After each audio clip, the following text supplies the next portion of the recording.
Tell us who you are and who you represent. Okay, so my name's Mary Gonzales. I work for Community Intervention Associates. I'm a very fortunate employee. I've been with the company since we first opened our doors, September 7th of 2004, so going on a little over 10 years. I'm a dedicated employee. I love what I do, and my role has definitely changed over the years. So I've been in the mix with when members, when they first come in the doors. I worked on the children's side for several years, working with parents and their children, and now my role is more in the community. I'm the director of special projects there, as well as the information liaison. So I like to consider myself a connector. When people call, I like to connect them to the right resources. That's my main role right now. Great. Can you tell us a broad overview of what services you provide? Absolutely. So for Community Intervention Associates, we are a one-stop shop for your behavioral health needs. We also have a medical side component, which is considered our CHA, our Community Health Associates. So let's say a member was able to walk into the door, they're going to complete their assessment, their behavioral health assessment, which is going to help us guide them with the needs that they're going to come to us with. And so we might put them in therapy, we're going to assign them a case manager, possibly a direct support worker as well. But let's say they don't want to see their doctor, they've had a bad experience with their doctor for whatever reason, they're able to transfer their PCP, their primary care physician services, over to CHA. So they can pretty much come to CIA and CHA and get all their mental health and their medical health needs completed. Okay. So you've been there several years. Yes. What does it mean for you guys to have some outside help? Outside help would be a lot of our community partners, and that's where my role starts, as well as going out to community meetings, finding out what resources are available. A lot of support groups that are out there. Many of our humans aren't familiar with what's available to them, unfortunately. So we like to be able to point them in the right direction. It's astounding to me, just because I've been in the business for several years. It's amazing when you tell somebody about a particular resource and they say, wow, I never knew that was available, didn't know it existed, didn't even know that that's what that building was once you point it out to them and tell them where it's at. So that's amazing to me. Yeah, in our case, that would be very true, because I've been pastoring here since 2004. And I remember Excel up by the Marine base at one point. But I would have had no idea that CIA was in our neighborhood, and nor did I know what their function was until we started talking about this 50 for 50 project. And so we're excited to be joining you as a partner, and we're looking forward to working with you in the future. Well, we are in the middle of our 50 for 50 project, and I'm hoping that being a religious organization, that God is actually going to show himself very strong in this, and we're going to be able to provide a great service to you all. I don't know what's going to happen over the next 50 days, but I'm looking forward to Easter Sunday morning, when we're able to bless you guys, and I'll be able to minister to you guys, because I appreciate what you're doing. There is if there's one need that is needed in Yuma, and it's so under-resourced, is people that are working with behavior health. And so we appreciate what you're doing here. Why don't you tell us a little bit how we can help you? The main thing is how they mentioned in the video is the backpacks. A lot of the backpacks that we have are full of hygiene items, and we think of hygiene, we don't think of blankets and things needed, but we do have a huge homeless population in this county, unfortunately. So we try, even members who aren't enrolled, we like to help them and provide our hygiene kits that come with the water, that come with the food, they come with the dry shampoo, they come with the little shave kits for gentlemen and for women also. There's some soap in there and some things. The Rock, how they mentioned, they also have the shower.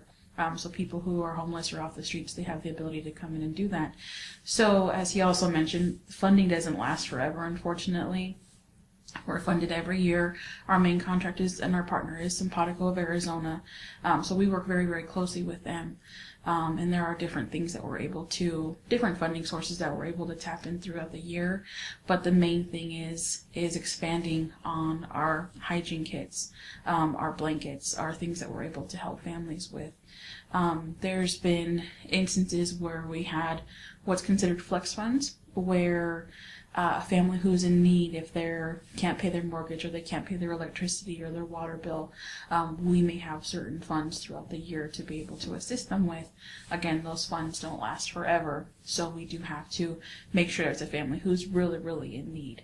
But our needs go as far as that, pretty much helping people with their housing bills, or, you know, a simple hygiene kit and a backpack that's going to be able to help out somebody for a course of 2-3 weeks.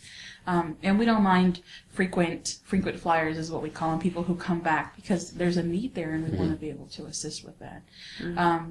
I know during the off season, excuse me, especially during the summer, food boxes are very, very, they go so quickly. And so when people mention, oh, they're with CIA, they're able to help the referral get processed a little bit sooner. And our staff, our case management staff, our case managers and our direct support staff, they're able to assist the families to help them to transport, to go to the food bank and help them get their box and help them get their referral process. So they're able to get that a little bit sooner. So several needs, and so whatever we're able to get assistance with, we're more than happy to do that, obviously, because it's going back to the community. That's the start of everything. People coming into services, mainly they're there for therapy, they're there for case management, for treatment, whether it's substance abuse or medication. It's anywhere under the sun, so it's pretty much just the needs that person may have, because they're there for their mental health, but they also have some underlying needs that they're going to need assistance with, so we like to help as much as we possibly can.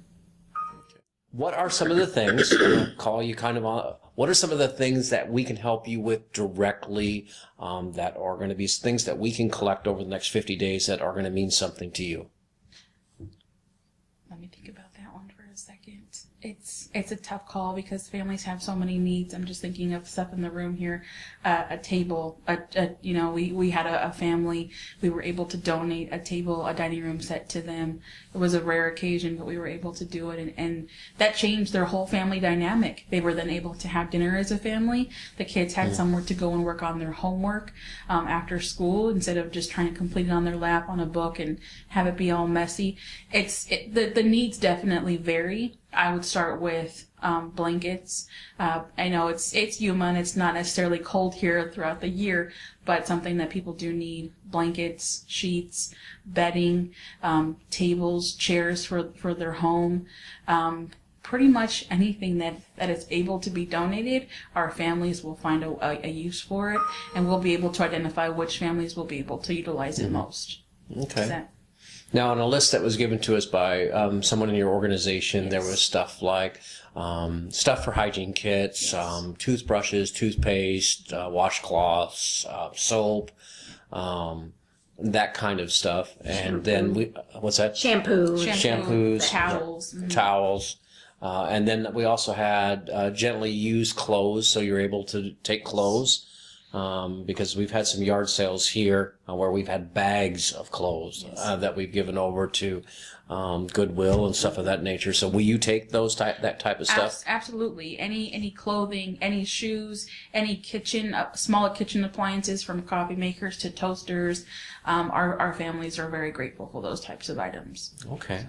And you have a place to put all that. We will find a place to put them. That's what I'm working on this week, is making storage in our storage. And I was telling Penny earlier, it works out perfect because we have a lot of marketing materials, you know, keychains and drink cups that we like to give out, and so we have our expos coming up, and so we're able to get those out over the next couple of weeks. So we'll be able to make room for sure. Well, we're excited about joining with you over the next several weeks. Want to invite you to be with us on Easter Sunday, if you're available to do that, and those from your organization as we get together to celebrate. And I appreciate you coming over this morning. We're very excited about this collaboration, and so I will put the word out, and hopefully we'll have as many as CIA people as we can for Easter morning. That sounds great. Thank you. Great. Thank you so much, Mary. Thank you for the opportunity.